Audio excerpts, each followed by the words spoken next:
Hi English class, this is Miss Gum. I hope you're enjoying the nice weather today and are getting a chance to go outside. This video is going to be a little bit of practice to go along with the week 2 PowerPoint. If you haven't gotten a chance yet to look at the week 2 PowerPoint, I would suggest looking at that first because we will be discussing some terms like end rhyme and rhyme scheme that you should have looked at in the PowerPoint before kind of practicing with us here today in the video. I'm going to show you a little bit of how to read poetry properly, and when we're doing that, syllables are really important. When you're writing your practice poetry, you can kind of clap out your syllables or count them on your fingers to see if your lines match up. This makes sure the rhythm flows better and it seems to be on beat more. So for example, if I was going to do the clapping method, I would do a candy bar, a piece of cake, a lollipop, a chocolate shake. And those would be lines 1 and lines 2. If I was counting it out to make sure they kind of matched up, I would go counting syllables, a candy bar, a piece of cake, 8 lines, or 8 beats, I suppose, a lollipop, a chocolate shake, 8 beats as well. So those would match up the same if I was reading those through. Today we're also going to be looking at end rhyme as discussed in the PowerPoint, as well as rhyme scheme, and we'll kind of practice that out a little bit with a poem, and then there will be a second poem and I'll ask you some questions along with those. So the first poem is on my screen right now, hopefully. It's by Jack Prelutsky. Actually, both poems today will be by him. This one is called Today is Very Boring, and when you're reading through poems, it's not necessarily like a paragraph or a sentence. When you read through, you would end right whenever the line ends. So the line could be one word long and you end there, and then you'll start the next line and read it till it's finished, and then keep going down in line format. So wherever it ends is where you kind of stop. You'll notice maybe that some end with commas, some don't have any punctuation, some have periods at the end of a stanza. So poetry kind of takes the strict grammar and conventions that we've been practicing and kind of throws them out the window a little bit. And so it's a little safer. Sometimes you'll have a comma if you want it to continue to go to the next line. Sometimes you'll just let it end with no punctuation at all, and that's kind of the freedom of the poet's choice. I'm going to read through this first one so you can kind of hear how it sounds, and then we're going to try the rhyme scheme of the first stanza together. So, today is very boring is the title. So, today is very boring. It's a very boring day. There's nothing much to look at. There's nothing much to say. There's a peacock on my sneakers. There's a penguin on my head. There's a dormouse on my doorstep. I'm going back to bed. Today is very boring. It is boring through and through. There is absolutely nothing that I think I want to do. I see giants riding rhinos and an ogre with a sword. There's a dragon blowing smoke rings. I am positively bored. Today is very boring. I can hardly help but yawn.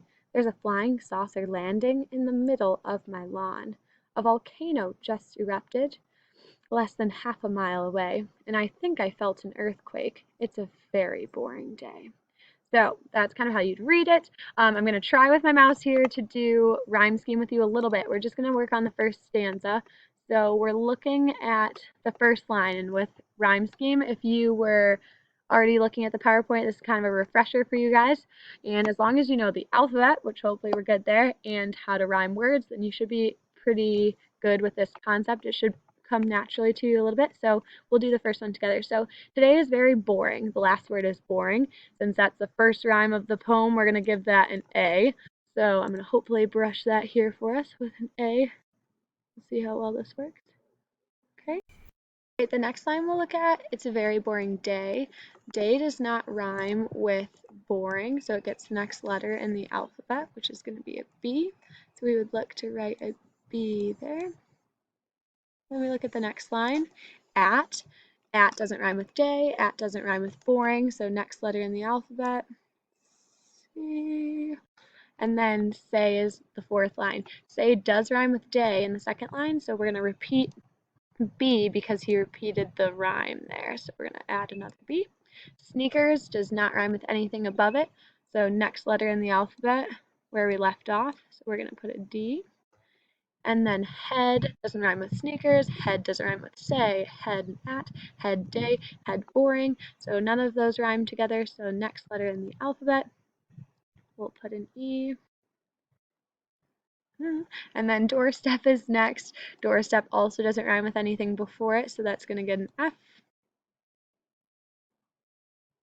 And then our last line is I'm going back to bed. Now bed does rhyme with a word in a line before it. It's going to rhyme up here with head, so we'll repeat that E for the rhyme.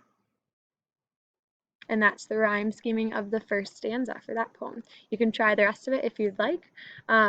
If not, we're going to move on to the second poem. The poem is also by Jack Prelutsky. It's called I Found a Four-Leaf Clover. I'm going to ask you some questions at the end of it, so see if you can listen to get those ones. So, I found a four-leaf clover and was happy with my find, but with time to think it over, I've entirely changed my mind. I concealed it in my pocket, safe inside a paper pad. Soon, much swifter than a rocket, my good fortune turned to bad. I smashed my fingers in a door, I dropped a dozen eggs, I slipped and tumbled to the floor, a dog nipped both my legs.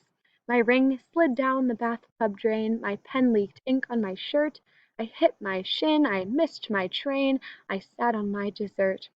I broke my brand new glasses, and I couldn't find my keys. I stepped and spilled molasses, and was stung by many angry bees. When the kitten ripped the curtain, and the toast burst into flame, I was absolutely certain that the clover was to blame. I buried it discreetly in the middle of a field.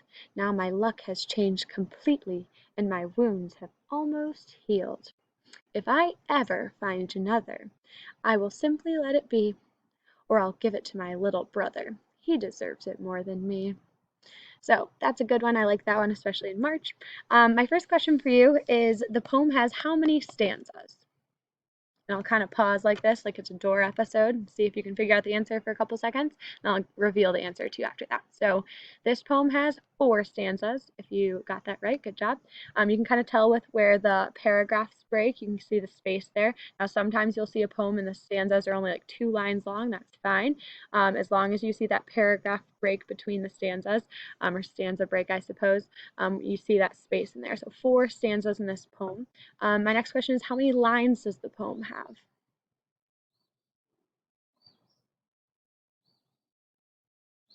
Might need a little extra time to count. It's 32 lines. You may have started counting one by one. You may have realized they might have tried to be even. So you look at the first stanza, there are 8 lines there. And if you times 8 by 4, you'll get 32. So you could do it that way as well, as long as the lines make sense. You could always second check yourself with doing it singularly. All right, next question. In the first stanza, what is the meaning of the word concealed? I'll give you a couple of options. Is it A, to uncover, B, to fill, C, to keep from sight, or D, to examine closely? The correct answer is to keep from sight. So if I'm going to conceal something, like if I'm going to conceal these glasses, I'm going to kind of hide them away. I'm going to tuck them in somewhere. If I concealed a 4-leaf clover, I'd tuck it in my pocket. No one can find it, that kind of thing. So to keep from sight would be the close meaning of it. Then we look at stanzas 2 and 3. Are they mostly about, and I'll give you 3 options, good luck the 4-leaf clover brought to the speaker, B, what the speaker plans to do if they find another clover, or C, bad luck the 4-leaf clover brought to the speaker? This one should be pretty simple. C is your correct answer there. It's all about the bad luck in stanzas 2 and 3 that clover is bringing the speaker. The next question is, you'll see an underlined word in the 4th stanza, discreetly. Which of my choices is an antonym, so a word that doesn't mean the same, of the word discreetly? Is it A, cautiously, B, recklessly, or C, carefully? The correct answer is B, recklessly. If I was like gonna discreetly turn in my paper to try not and get a late grade, it'd be really cautiously. I'd try and be sneaky. I'd be carefully putting it in, trying not to make a big scene about it. So the opposite of discreetly would be like recklessly, like, oh, I'm gonna turn my late paper in now and then just put it in the bin and everyone's watching you. Not discreet. So that is good for that one. And our last question today is, what point of view is this poem told from? First person, second person, or third person?